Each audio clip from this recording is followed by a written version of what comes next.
Yeah, these stories are great. The things I've been doing, though, the gags I've been making, that's what really, really something. Yeah.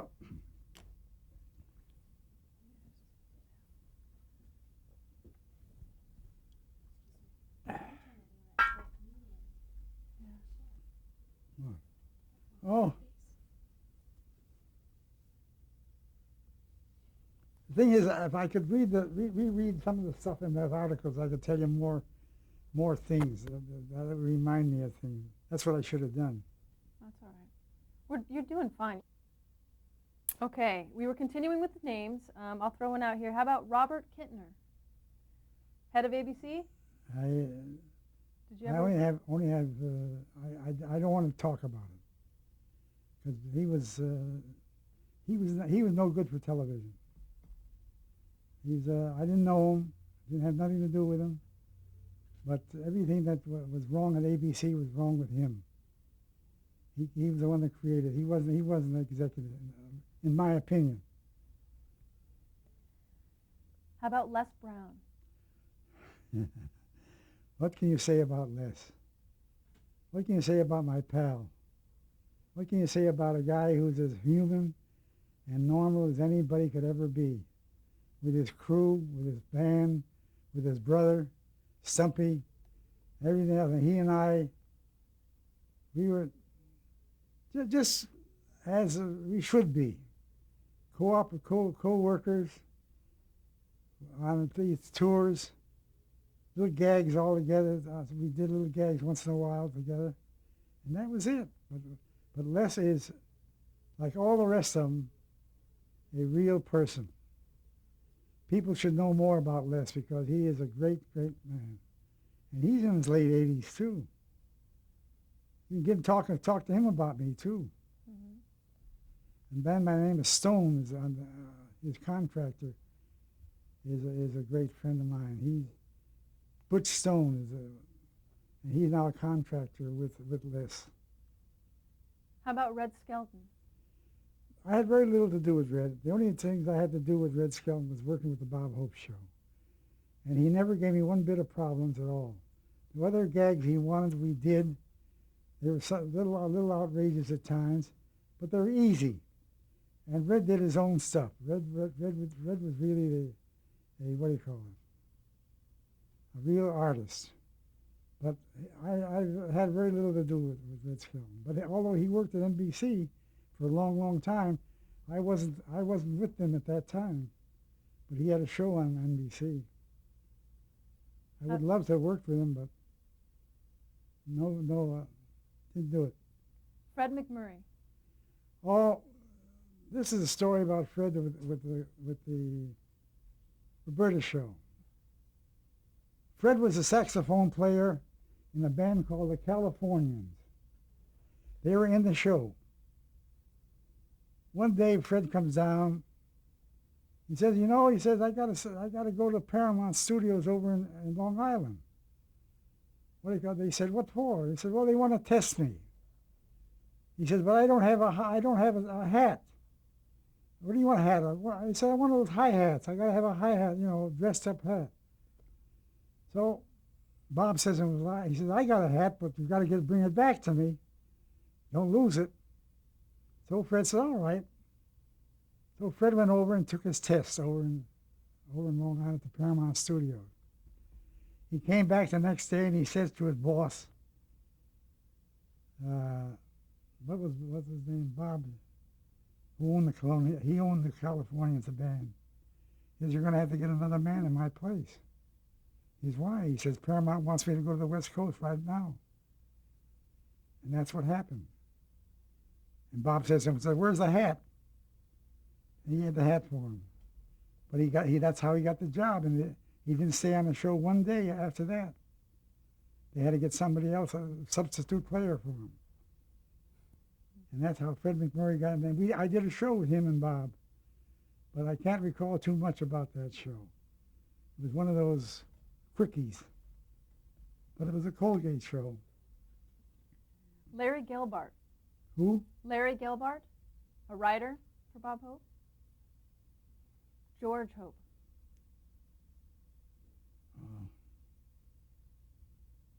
George, poor George. George was the bane of Bob Hope's life.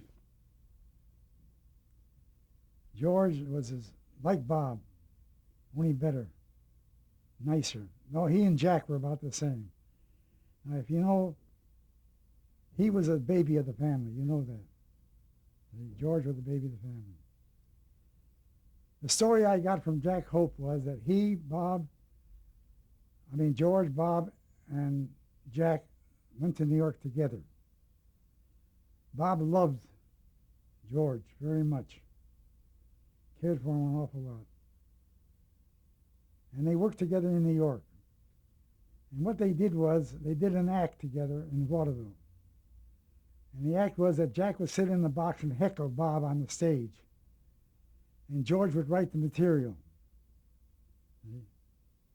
Then when Bob got the bigger, George started to be a writer. But drink got the best of him.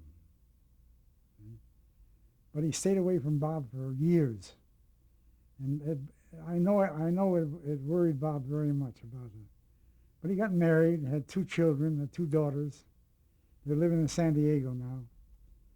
And finally, Bob decided to take George on a trip overseas. We went to Vietnam with him. At that time, we took Tony Hope, that's his son, Tony, the oldest son, with him.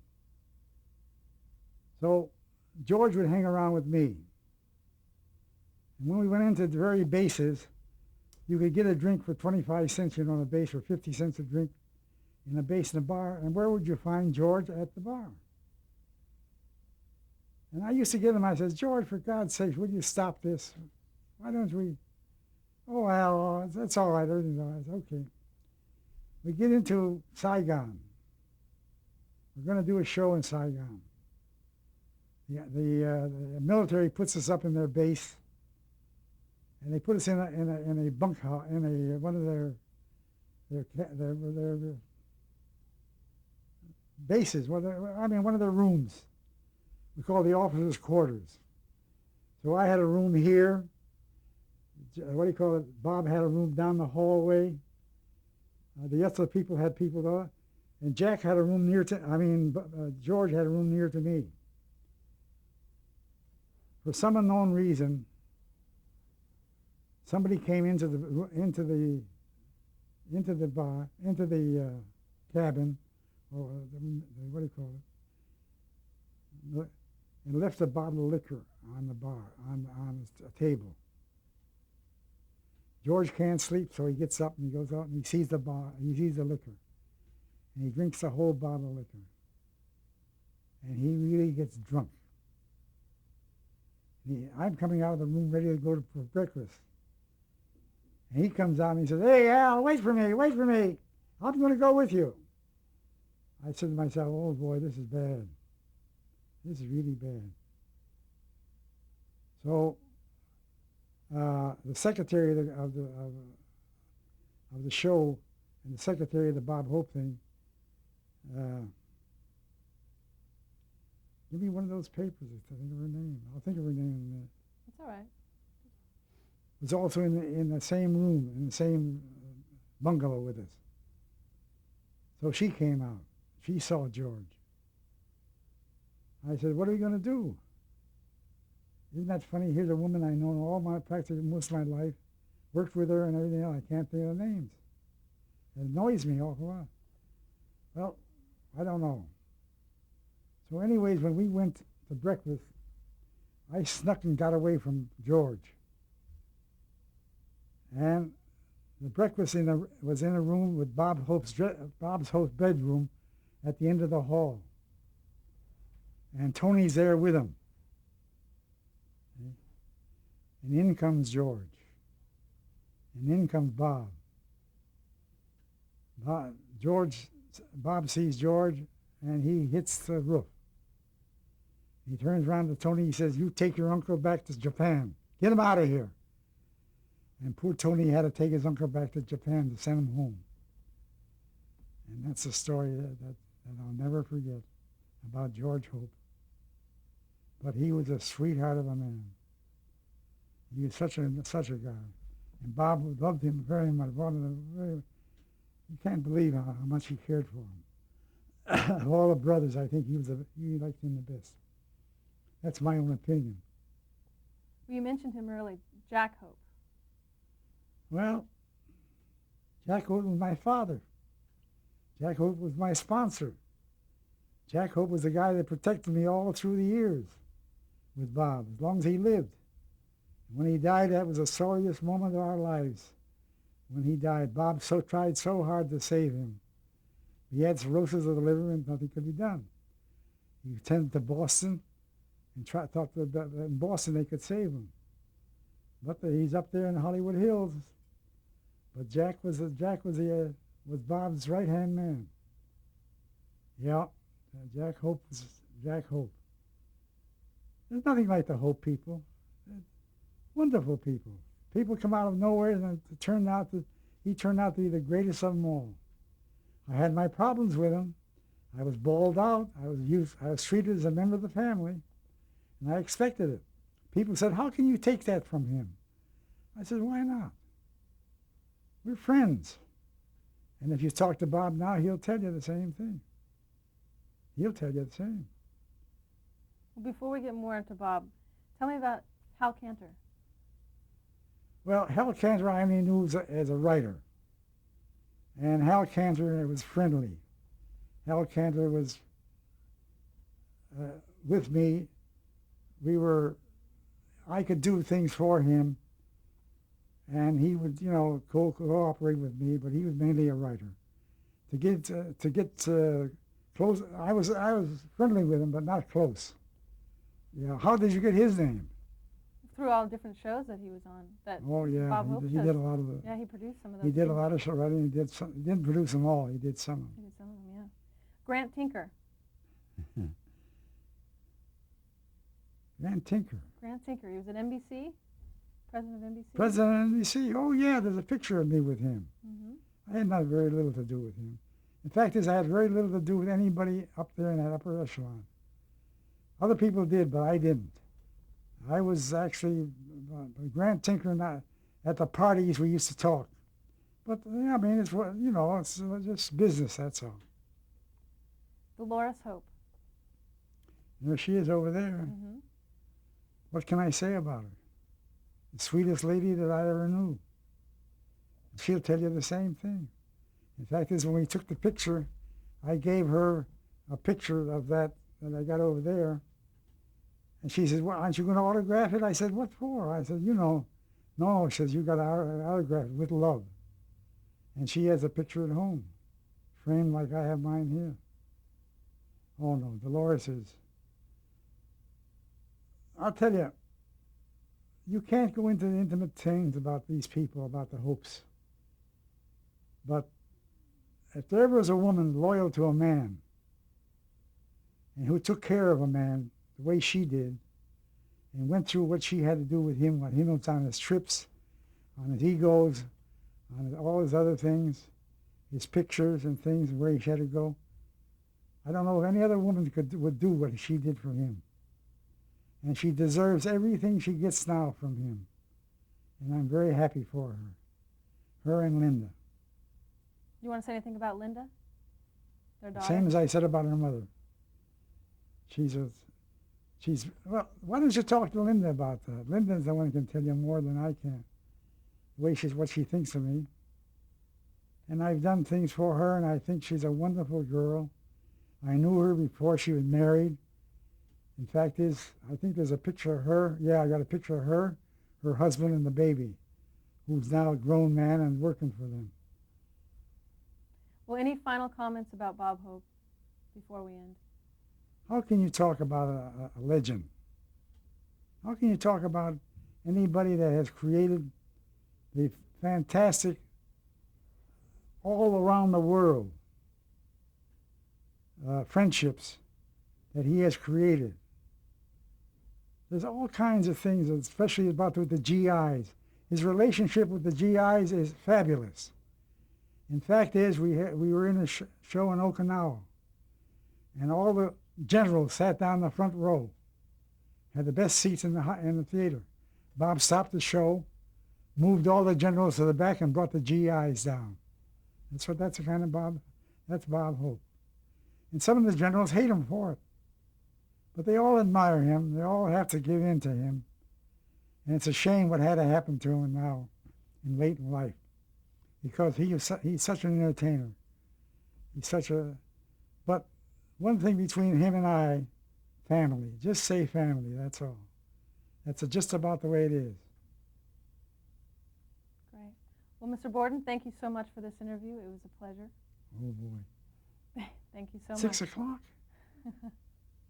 You're still not through.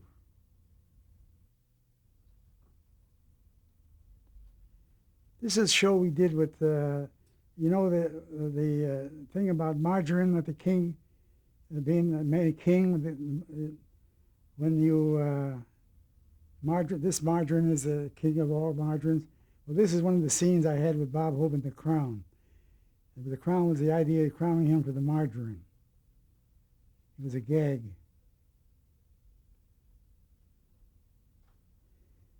The story here is I wanted you to show it to Eddie Cantor with the Eddie Cantor taxi. This was a standard thing with the taxi, and I had a regular taxi broken down, in which he used on every show that he ever did. One of the other show is Jerry Lewis with a bunch of. This is a scene of a Christmas show. Remember that each year we did a Christmas show when he used to sing bells ringing, and this is where I just put his coat on, and what follows this is a snow scene comes down, and I'm putting on his coat so when he gets into the snowstorm, I mean, it looks like it's like he's in the wintertime, and Silver Bells. Remember he singing Silver Bells all the time? Well, this is one of the scenes from there. This is me in Berlin with Bob Hope when we did it when the wall was up, and we flew into this airport. I don't remember the name of the airport, but this is a scene in the airport, and we flew over the Russians, over the wall to get in there, and I just took a picture. They took a picture of me in Berlin. That's one of the Christmas shows.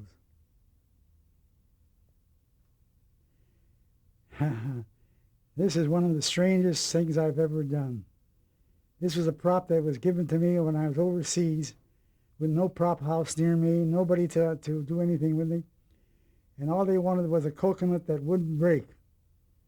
And it was up to me to go and make one up. And I very successfully did it. And believe me, it was a job. I'm now cutting the inside, the inside out. And this, when I finished with this coconut, it worked perfectly because for some unknown reason it broke right, and I was able to fit the shell, one shell to the other without it falling apart. And it worked successfully in the show, from one show after another that we did. This was in Vietnam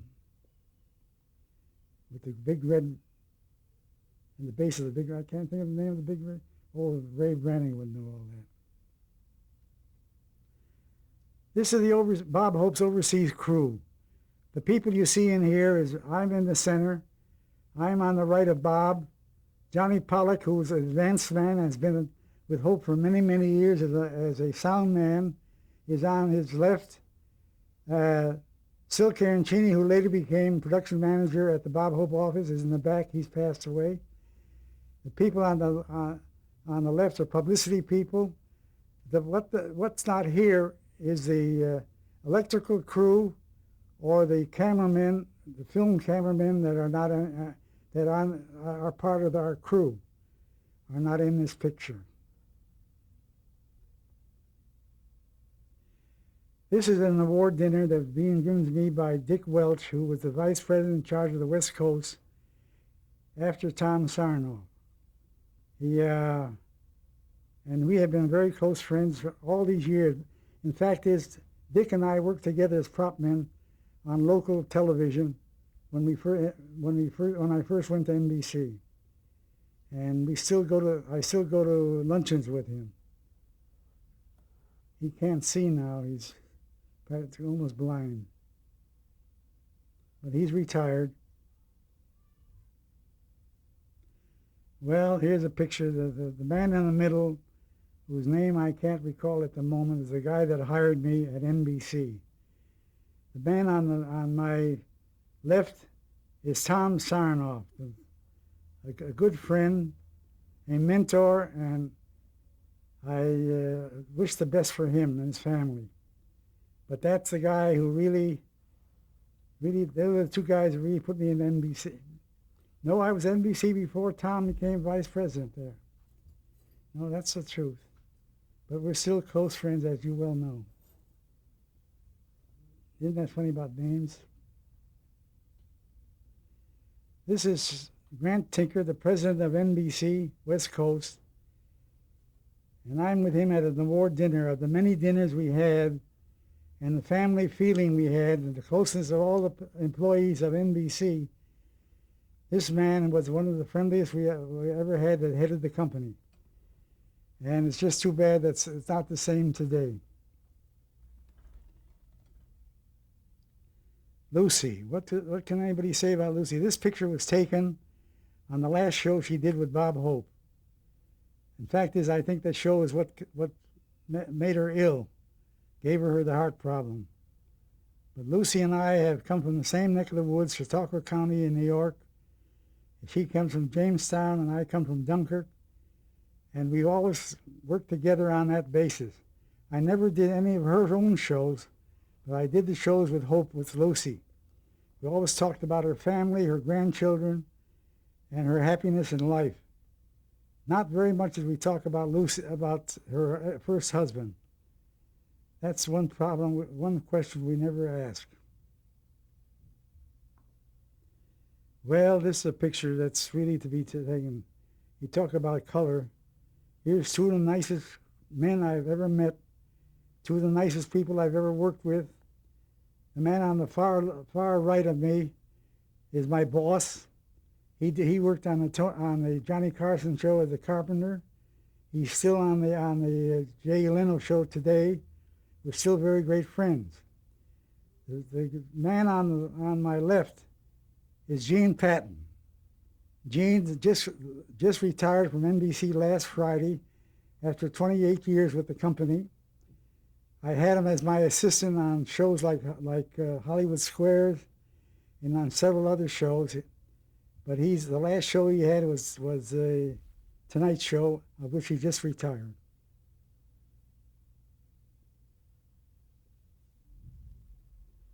Here I am on the, the left of the picture.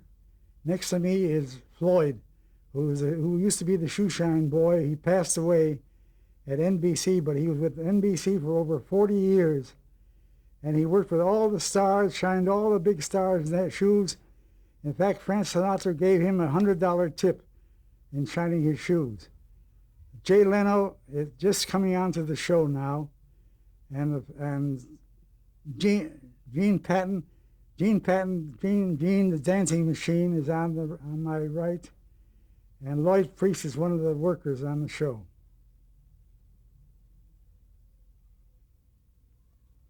Well, there I am, standing on the Emmy winner, Donald O'Connor, and I think it was one of his first or second shows that he won the Emmy. I'm on his right. Next to him is, I can't remember at the moment, but on the left is our designer of the show, the Colgate Comedy Hour, and to his left is Dick Welch, who was at that time the unit manager. What's his name? The designer was Firth Allman, and the guy the guy on my right is my assistant, Johnson, Chucky Johnson, Charlie Johnson. I've done 2 Academy Award shows with Bob Hope. This was for his 90th birthday show, in which they were very very grateful to me. Grateful they gave me this plaque for my work on the show and for the years I was with Bob. I'm very proud of it. I'm happy with it, and I started in television before this academy was even dreamed of.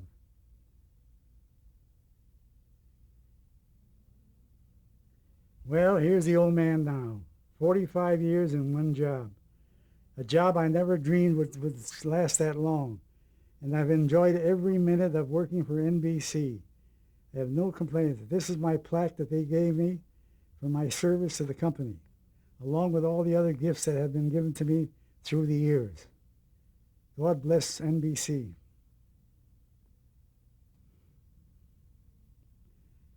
Well, now, there is a lady, a real lady who kept up the man who I worked for many, many years. This was taken on a Christmas show that we did at NBC for Bob.